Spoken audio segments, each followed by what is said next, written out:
Hello everyone, welcome to battle IAS. I hope आप सब लोग बहुत अच्छे होंगे। आज की वीडियो में हम 8 जनवरी का न्यूज़पेपर एनालिसिस करेंगे। इसमें टोटल मैंने 5 आर्टिकल लिए हैं, जिसमें पहला आर्टिकल बात करता है कर्नाटका ऑब्जेक्ट कर रहा है केरला के द्वारा पास किया गया मलयालम भाषा बिल 2025 और इसके पीछे रीज़न क्या है, जो कर्नाटका के रहने वाले माइनॉरिटीज़ हैं केरला में। इस आर्टिकल में आपको समझाऊंगा ये मलयालम भाषा बिल है क्या, क्यों इसके ऊपर कंसर्न जताया जा रहा है। फिर मैं आपको बताऊंगा ऑफिशियल लैंग्वेज को किस तरीके से डिक्लेयर किया जाता है, यूपीएससी में कैसे क्वेश्चन पूछा जा सकता है, कौन सा आर्टिकल माइनॉरिटी को राइट्स देता है, अगर पर्टिकुलरली बात की जाए लिंग्विस्टिक माइनॉरिटीज़ की। एक अच्छी खासी नॉलेज इस आर्टिकल में आपको मैं प्रोवाइड करूंगा।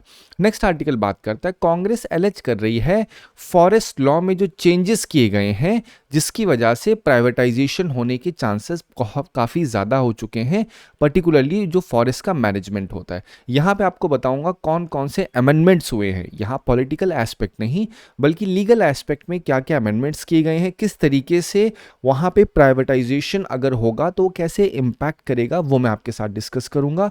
पर्टिकुलरली बात की जाए जो जंगलों का मैनेजमेंट होता है उसमें। नेक्स्ट आर्टिकल बात करता है मन की बात में एंटी माइक्रोबियल रेसिस्टेंस के ऊपर डिस्कशन हुआ है। यहाँ पे आपको मैं बताऊंगा AMR के ऊपर ये होता क्या है, किस तरीके से ये इम्पैक्ट करता है। फिर मैं ग्लोबल लेवल पे WHO क्या कर रहा है, जो अलायंस है उसका क्या नाम है और कैसे यूपीएससी यहाँ से क्वेश्चन पूछ सकता है, वो मैं आपके साथ डिस्कस करूंगा। नेक्स्ट आर्टिकल बात करता है इंडिया का जो क्लाइमेट कमिटमेंट है उसकी प्रोग्रेस ऑन पेपर कितनी है और ऑन ग्राउंड कौन कौन से चैलेंजेस हैं, वो मैं आपके साथ डिस्कस करूंगा। और जो भी पॉइंट्स मैं आपको उस आर्टिकल में समझाऊंगा, उन पॉइंट्स का सहारा लेकर के आप इस GS3 2017 के क्वेश्चन को आसानी से सॉल्व कर पाएंगे, जो बात करता है climate change is a global problem, how will India be affected by climate change. तो यहाँ पे आपको बताऊंगा जो चैलेंजेस ऑन ग्राउंड हैं, उन ग्राउंड्स को आप यहाँ पे मेंशन कर पाएंगे। नेक्स्ट आर्टिकल बात करता है जबरखेत नेचर रिजर्व के ऊपर, ये क्यों है न्यूज़ में, इसको क्यों एक मॉडल कहा जा रहा है of slow responsible wild life tourism, वो मैं आपको बताऊंगा। और कैसे यहाँ से पॉसिबिलिटी बन सकती है क्वेश्चन पूछे जाने की, वो भी आपके साथ मैं डिस्कस करूंगा। इस पूरे आर्टिकल की समरी आप बैटल आईएएस के टेलीग्राम चैनल से डाउनलोड कर सकते हैं। चलिए स्टार्ट करते हैं अपना पहला आर्टिकल। अब पहला आर्टिकल क्या कहता है, आपको मैं पहले टू द पॉइंट आर्टिकल समझा देता हूँ, तब मैं स्टैटिक पोर्शन के ऊपर चलता हूँ। तो कर्नाटका गवर्नमेंट अपोज कर रही है केरला के द्वारा पास किया गया मलयालम भाषा बिल 2025। अब इस बिल के अंदर मलयालम भाषा को कंपलसरी कर दिया गया है हर उस केरला के स्कूल में अप टू क्लास 10th, ये कंपलसरी फर्स्ट लैंग्वेज बन चुकी है।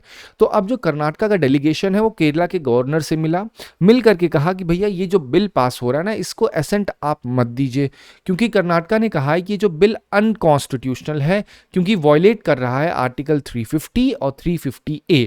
अभी मैं आपको बताऊंगा ये आर्टिकल है क्या, बट पर्टिकुलरली बात की जाए तो ये जो लिंग्विस्टिक माइनॉरिटीज होती हैं किसी स्टेट में रहने वाली, ये उनको सेफगार्ड करता है। अब जब आप समझ रहे हैं लिंग्विस्टिक माइनॉरिटीज का अर्थ क्या होता है, माइनॉरिटीज मतलब जो कम संख्या में हो। अगर लिंग्विस्टिक माइनॉरिटी की बात की जाए तो उसका क्या अर्थ होगा, ऐसे लोग जो कि अलग भाषा को बोलते हैं लेकिन उनकी संख्या कम है। मान लेते हैं एरिया X है, इस एरिया X में 100 लोग हैं, इसमें से 95 लोग जो हैं वो वाई भाषा को बोल रहे हैं और 5 बचे लोग ए भाषा को बोल रहे हैं। तो ये जो ए भाषा को बोल रहे हैं इनको माइनॉरिटी कहा जाएगा और इनके लिए कॉन्स्टिट्यूशनल सेफगार्ड भी अवेलेबल है। अगर मैं पर्टिकुलरली बात करूं यहाँ पे, तो जो आपका आर्टिकल 350A कहता है वो क्या कहता है, ये ड्यूटी ऑफ स्टेट है कि हर उस बच्चे का जो जिस भी लिंग्विस्टिक माइनॉरिटी से बिलोंग कर रहा है उसकी मदर टंग में उसे एजुकेशन मिलना चाहिए एट द प्राइमरी स्टेज। और यही सेम चीज़ अप्लाई करने की बात कर्नाटका कर रहा है। क्यों? क्योंकि जो केरल का रीजन है उसमें एक जगह जिसका नाम है कसरगोड, उसमें 70% पॉपुलेशन कन्नड़ा स्पीकिंग है। तो जो कर्नाटका का डेलीगेशन जा करके केरला में मिला है, उनका यही कहना है कि भैया 70% हमारी पॉपुलेशन जो है इस जगह पे पूरी करना है। तो उनको अगर फोर्स किया जाएगा, वो माइनॉरिटी भी हैं, अगर फोर्स किया जाएगा कि 10वीं क्लास तक आपको केरला या मलयालम में सारी चीज़ें पढ़नी है, तो काफ़ी ज़्यादा मुश्किल होगी। तो इससे कहा गया है कि कर्नाटका जो कसरगोड का इलाका है उसको एग्जेम्प्ट कर देना चाहिए इस पूरे बिल से ये चीज कर्नाटका ने मांग की है, ठीक है। यही सेम टाइप का बिल 2017 में प्रेसिडेंट के द्वारा रिजेक्ट भी कर दिया गया था। अब मैं पॉइंट बताता हूं आपको यहाँ पे है क्या। 350 का मतलब आप समझ चुके हो कि क्या है। तो कर्नाटका कौन सा ग्राउंड लेके चल रहा है कि माइनॉरिटी डोमिनेटेड एरिया जैसे कसरगोड है केरला में, वहां पे इंपोजिशन होगा तो ये वॉयलेशन होगा। फिर यहाँ पे आर्टिकल 350 क्या कहता है, कोई भी पर्सन सबमिट कर सकता है रिप्रेजेंटेशन गवर्नमेंट को किसी भी भाषा में, जिस भाषा में वो उस जो भी भाषा उसको आती है उस भाषा में उसको वो गवर्नमेंट को अपनी रिप्रेजेंटेशन या फिर कंप्लेंट दे सकता है। तो ये किस लिए, इससे क्या होता है, इससे जो नागरिक है लैंग्वेज बेस्ड जो एक्सक्लूजन होता है गवर्नेंस में वो एक्सक्लूड हो जाता है। अगर बात की जाए मलयालम भाषा बिल 25 का क्या पॉसिबल इंपैक्ट हो सकता है, तो यहाँ पे जो लिंग्विस्टिक माइनॉरिटी राइट है उनको वॉयलेट होने का खतरा है। एजुकेशनल डिसएडवांटेज हो सकता है स्टूडेंट्स के लिए, क्योंकि अगर उनके ऊपर फोर्स होगा वो नॉन मदर टंग में पढ़ें, दैट टू आपका उनकी फर्स्ट लैंग्वेज ना हो वो वो कहीं ना कहीं क्या होगा, एजुकेशनल डिसएडवांटेज होगा। सेंटर स्टेट और इंटर स्टेट फ्रिक्शन भी यहाँ पे बढ़ जाएगा, क्योंकि कर्नाटका को अब दिक्कत होगी केरला से, तो जो आपस में दोनों का टसल है वो टसल और ज़्यादा एक्सटेंड हो जाएगा। अब इसी चीज़ को सही करने के लिए क्या बनाया गया, अगर आपने ध्यान दिया होगा तो सेंटर स्टेट काउंसिल या फिर जो आपकी इंटर स्टेट काउंसिल होती है उसका यही काम होता है कि जो जो प्रॉब्लम्स जिस स्टेट में हो रही हैं उनको एड्रेस करना। लीगल चैलेंज तो ऑलरेडी है ही, जो कि कॉन्स्टिट्यूशनल ग्राउंड पे कहा जा रहा है। अब ये सारे क्या है, पॉसिबल इंपैक्ट्स हैं इसके। अगर मैं बात किया जाऊं किस तरीके से ऑफिशियल लैंग्वेज को डिक्लेयर किया जाता है, तो उसकी बात 343 में देखने को मिलेगी, क्योंकि यूनियन लेवल पे हिंदी इन देवनागरी जो स्क्रिप्ट होती है उसे ऑफिशियल लैंग्वेज कहा जाता है यूनियन की। सेंट्रल गवर्नमेंट की ऑफिशियल लैंग्वेज कौन सी है, तो आप बोलोगे वो हिंदी इन देवनागरी स्क्रिप्ट जो है वो सेंटर की ऑफिशियल लैंग्वेज है। स्टेट लेवल पे देखा जाए तो आर्टिकल 345 कहता है कि स्टेट लेजिस्लेचर किसी भी भाषा को अडॉप्ट कर सकता है एज इट्स ऑफिशियल लैंग्वेज, जिस तरह से केरला, कर्नाटक और तमिलनाडु कर रहे हैं, ठीक है। चलो अब अगर बात की जाए यहाँ पे क्या भारत देश की कोई राष्ट्रीय भाषा है, उसका स्ट्रेट अवे जवाब होगा नहीं। क्या भारत देश की कोई ऑफिशियल भाषा है, तो आप बोलोगे एब्सोल्युटली, वो आर्टिकल 343 के रेफरेंस में बात होती है। तो ये एक तरीका है जिस तरीके से आपको पता होना चाहिए इंडिया की नेशनल लैंग्वेज नहीं है। यूपीएससी में ऐसे स्ट्रेट अवे टर्म लिख सकते हैं। मैं कोई भी आर्टिकल समझाता हूं उसके बाद आपको बताता हूं कि यहां से कैसे यूपीएससी में क्वेश्चन पूछे जा सकते हैं। अगर यहां से क्वेश्चन पुटअप होंगे तो ये लाइन डालने के हाई चांसेस हैं कि Hindi is the national language, जो कि हाई चांसेस यूपीएससी नहीं करेगी क्योंकि ये थोड़ा सा पोलराइज्ड हो जाएगा स्टेटमेंट। बट स्टिल अगर पूछेगी तो यही इन्हीं पॉइंट्स को लेकर के यूपीएससी पूछेगी, या rather than writing Hindi UPSC क्या लिखेगी, there is national language of India. तो जैसे ही स्टेटमेंट आएगा तो वो गलत हो जाएगा, ठीक है। चलो अब बात करते हैं एक प्रैक्टिस क्वेश्चन के ऊपर। आर्टिकल 358 क्या बात करता है, अगर आप ध्यान देंगे यहाँ पे, तो यहाँ पे क्या कह रहा है, it imposes a duty on state to provide instruction in the mother tongue at primary stage to childrens belonging to linguistic minorities. क्या ये सही है? Absolutely. It is enforceable as fundamental right. I am asking you, is it enforceable as a fundamental right? नहीं, ये fundamental right का हिस्सा नहीं है। ये आर्टिकल 350A की बात हो रही है, ठीक है। फंडामेंटल राइट की जब बात होगी तो 12 से 35 के बीच में जो मेंशनिंग है वहां पे आपको देखने को मिलेगा। फिर कह रहे हैं it applies only to religious minorities. Is it so? क्या केवल ये रिलीजियस माइनॉरिटीज पे अप्लाई होते हैं? क्या लिंग्विस्टिक माइनॉरिटीज पे नहीं अप्लाई हो सकते? तो ये अप्रोच है जो आपको अपनानी है। तो यहाँ पे क्या होगा, only one is the right one. फिर नेक्स्ट जो आपका प्रैक्टिस क्वेश्चन है ये आप खुद से अटेम्प्ट करने की कोशिश करिएगा। क्या कह रहे हैं, consider the following statement regarding official language. Hindi is official language, चलो ठीक है। State can adopt their own language, fair enough. India has constitutionally declared national language. आप देख रहे हो कैसे यूपीएससी स्टेटमेंट डालता है। तो फर्स्ट स्टेटमेंट गलत, 2 और 3 इज द राइट वन। अब हम लोग देखते हैं नेक्स्ट क्वेश्चन को। नेक्स्ट क्वेश्चन पीसीएस 2019 में आया हुआ है। इस क्वेश्चन को एक बार आप अटेम्प्ट करने की कोशिश करिएगा। जैसे मैंने अभी आपको यहाँ पे बताया था कि किस तरीके से आपको गलत स्टेटमेंट को आइडेंटिफाई करना है, देखना है किस तरीके से यूपीएससी एक्सट्रीम स्टेटमेंट्स को देता है, किस तरीके से यूपीएससी ट्रैप्स डालता है। उन अप्रोच का इस्तेमाल करके आप एक बार ट्राई करिएगा इस क्वेश्चन को अटेम्प्ट करने की, ठीक है। चलिए हम लोग स्टार्ट करते हैं नेक्स्ट आर्टिकल को। नेक्स्ट आर्टिकल बात करता है, कांग्रेस ने एक्यूज किया है सेंटर को कि वो प्राइवेटाइजेशन कर रहे हैं फॉरेस्ट मैनेजमेंट में bye amending forest conservation act 1980 और जो अमेंडमेंट 23 में किए गए हैं, ठीक है। अब यहाँ पे मैं पॉइंट देखता हूँ कि यहाँ पे हुआ क्या है। ठीक है, क्या अमेंडमेंट किया गया है जिसकी वजह से सारी चीज़ें सामने निकल के आ रही हैं या फिर इसकी वजह से जो ब्लेम लग रहा है। अगर मैं आपको मेन इम्पैक्ट बताऊं तो यहाँ पे जो ministry of environment forest management है उसने एक सर्कुलर जारी किया था, कब? 2 जनवरी 2026 में। और यहाँ पे जो लीजिंग फॉरेस्ट लैंड का टर्म था उसको रिवाइज किया गया, और इस रिवाइजन में क्या किया गया है कि जो आपकी गवर्नमेंट और नॉन गवर्नमेंट प्राइवेट एंटाइटीज होती हैं उनको फॉरेस्ट लैंड असाइन किया जा सकता है, ये इस सर्कुलर के हिसाब से मेंशन किया गया है। वो प्लांटेशन के लिए हो सकता है और एफॉरेस्टेशन के लिए हो सकता है। फिर यहाँ पे आप देखोगे जो स्टेट और यूटीज होती हैं वो फ्रेम कर सकती हैं अपना खुद का फ्रेमवर्क, किस चीज़ के लिए? प्लांटेशन और रेवेन्यू शेयरिंग को यूटिलाइज करने के लिए। और जो कुछ भी एक्टिविटीज कैरी आउट होंगी under the approved working management plan उसको एज अ फॉरेस्ट्री एक्टिविटी कहा जाएगा। तो आप सोच के देखिए, अगर कभी भी किसी प्राइवेट इंसान को लीज मिलता है, वो जो कुछ भी काम करेगा वहां पे उसको फॉरेस्ट्री एक्टिविटी कहा जाएगा। और अगर वो प्लांटेशन कर रहा है तब भी फॉरेस्ट्री एक्टिविटी कहलाएगा, या एफॉरेस्टेशन कर रहा है तब तो कहलाएगा ही। अब यहाँ पे एक जो बहुत ही ज़्यादा ध्यान देने वाला पॉइंट है वो है कि इन सभी एक्टिविटीज को एग्जेम्प्ट कर दिया गया कैंपा से। मतलब कंपनसेटरी एफॉरेस्टेशन का जो एक फंड बनाया गया है जिसमें कभी भी कोई इंसान अगर किसी टाइप का प्रोजेक्ट बनाने जा रहा है और उस प्रोजेक्ट में कुछ एक्स अमाउंट का अगर फॉरेस्ट लॉस होने जा रहा है, इन्वायरमेंटल लॉस होने जा रहा है, तो उस इंसान को एक्स अमाउंट का लॉस देना पड़ेगा कैंपा में, यही होता है। या फिर उतने के मुकाबले एफॉरेस्टेशन करना पड़ेगा, अगर 10 पेड़ काटे हैं 10 पेड़ ले जाके उसे लगाने पड़ेंगे।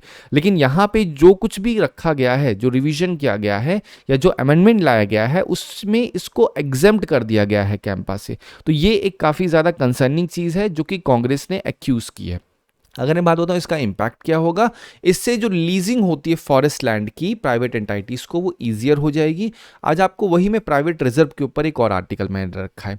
फिर यहाँ पे प्राइवेटाइजेशन का रिस्क बढ़ जाएगा, बायोडाइवर्सिटी का एक लॉस पॉसिबल हो जाएगा, जो फॉरेस्ट क्लियरेंस होते हैं वो वीक हो जाएंगे। अगर मैं बात बताऊँ कि अमेंडमेंट जो 23 में लाए गए हैं तो इस एक्ट को रीनेम किया गया वन संरक्षण एवं संवर्धन अधिनियम।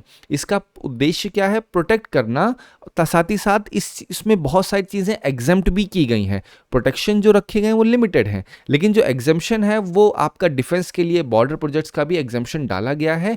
इसमें मेंशन किया गया है कि जो फॉरेस्ट लैंड है उसको लीज किया जा सकता है प्राइवेट नॉन गवर्नमेंटल एंटाइटीज को। ये मैंने ऑलरेडी आपको समझा दिया है, ये पूरा आर्टिकल उसी के ऊपर बात करता है। ठीक है, अब यहाँ पे कैंपा के ऊपर बात हुई है, तो ये क्या है? ये कंपनसेटरी एफॉरेस्टेशन फंड एक्ट 2006 के द्वारा बनाया गया था। ये फंड जो है कलेक्ट किया जाता है इंडस्ट्रीज के द्वारा जो कि फॉरेस्ट लैंड को डाइवर्ट करती हैं नॉन फॉरेस्ट यूज में। इस फंड का इस्तेमाल किया जाता है एफॉरेस्टेशन, वाइल्ड लाइफ कंजर्वेशन के लिए। ये नेशनल और स्टेट लेवल पे काम करता है। ठीक है, अब देखिए 2019 का क्वेश्चन क्या है? As per the CAMPA and planning authority exist at both national and state level. क्या ये सही है? एब्सोल्युटली। फिर क्या है? People's participation is mandatory. आप सोच के देखिए कैंपा का क्या अर्थ था? कैंपा का अर्थ था कि जो इंडस्ट्रीज हैं जब वो कोई नॉन फॉरेस्ट यूज करेंगी तो वो जो अमाउंट होगा, वो जितना नॉन फॉरेस्ट यूज होगा उतने के मुकाबले उन्हें एफॉरेस्टेशन करना होगा। पब्लिक पार्टिसिपेशन नहीं है यहाँ पे, पब्लिक पार्टिसिपेशन मैंडेटरी बना सकते हो, तो यहाँ पे one only is the right one. चलो अब हम लोग बात करते हैं नेक्स्ट आर्टिकल पे। नेक्स्ट आर्टिकल बात करता है जबरखेत नेचर रिजर्व के ऊपर। ये मसूरी के पास इंडिया का पहला प्राइवेटली ओन्ड नेचर रिजर्व है जो कि 10 साल कंप्लीट कर रहा है। एक बार काफ़ी ज़्यादा बड़ा पॉपुलर पिकनिक स्पॉट हुआ करता था। जो लोग उत्तराखंड में हैं उनको ज़रूर इस जबरखेत के बारे में पता होगा कि ये प्राइवेटली ओन्ड नेचर रिजर्व किस तरीके से काम करता है। तो यहाँ पे अभी रिसेंटली क्या हुआ है, जो एरिया है सफ़र हुई है over use, garbage, invasive weed से और डिफॉरेस्टेशन से। जो रिस्टोरेशन बिगन हुआ उसमें garbage removal, weed control, forest regeneration की बात कही गई है। जो आपका जेएनआर है, जबरखेत नेचर रिजर्व है, ये आपका एक मॉडल को अपनाता है जिसमें वाइल्ड लाइफ टूरिज्म मेंशन होता है, जिसमें स्लो सेल्फ फेस वॉकिंग की जाती है। मतलब आप ऐसे समझ लो कि एक जंगल का इलाका होगा जहां पे सफारीज नहीं जाएंगी, जिप्सी नहीं जाएंगी, एक ट्रेल बना होगा, उस ट्रेल से आप गुजरोगे और गुजर के पूरी वाइल्ड लाइफ को आप देखोगे।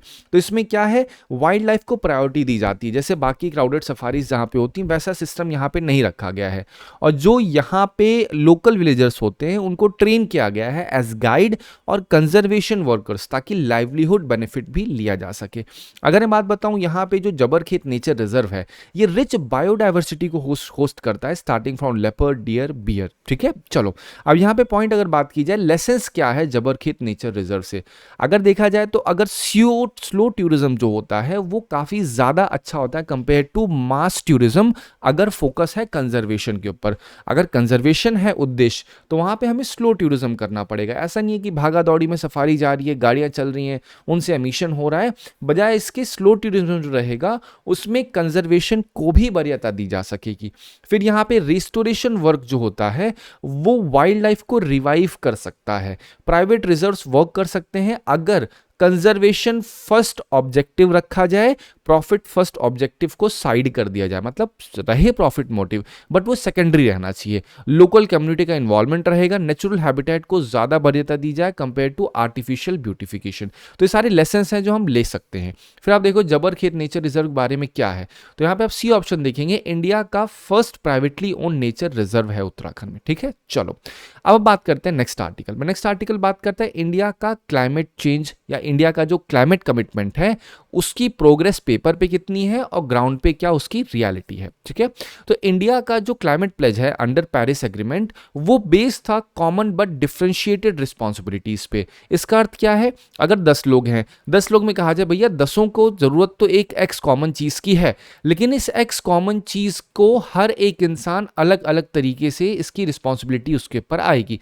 मान लेते हैं 10 कंट्रीज हैं, अब बोलते हैं भैया 10 की 10 कंट्री को पता है कि पोल्यूशन एक मेजर रीजन है, लेकिन 10 कंट्री अलग अलग तरीके से, अलग अलग फ्रीक्वेंसी से, इंटेंसिटी से पोल्यूशन को फैला रही होंगी। तो ये प्रिंसिपल कहता है कि जो जितने अमाउंट में फैलाएगा उसको उतने अमाउंट का काम करना पड़ेगा। ठीक है, तो इंडिया ने कमिट कर रखा है कि 30-35% रिडक्शन एमिशन में किया जाएगा बाय 2030। ये इंडिया का उद्देश्य था। अगर मैं की अचीवमेंट की बात करूं इंडिया की, तो ये आप मेंस में यूज कर सकते हैं। मेंस में क्या है, जो एमिशन की इंटेंसिटी है वो 36% से हमने रिड्यूस कर दी थी बाय 2020 ही। ठीक है, ये टारगेट से पहले ही हमने कर दिया। नॉन फॉसिल इंस्टॉल कैपेसिटी हमारी 50% तक क्रॉस हो चुकी है, 50% से क्रॉस हो चुकी है मिड 25 में ही।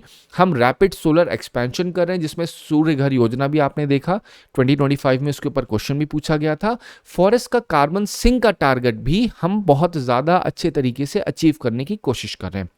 अगर बात की जाए यहाँ पे कोर प्रॉब्लम्स क्या हैं जो हाईलाइट की गई हैं, जो एब्सोल्यूट एमिशन है वो अभी भी हाई है।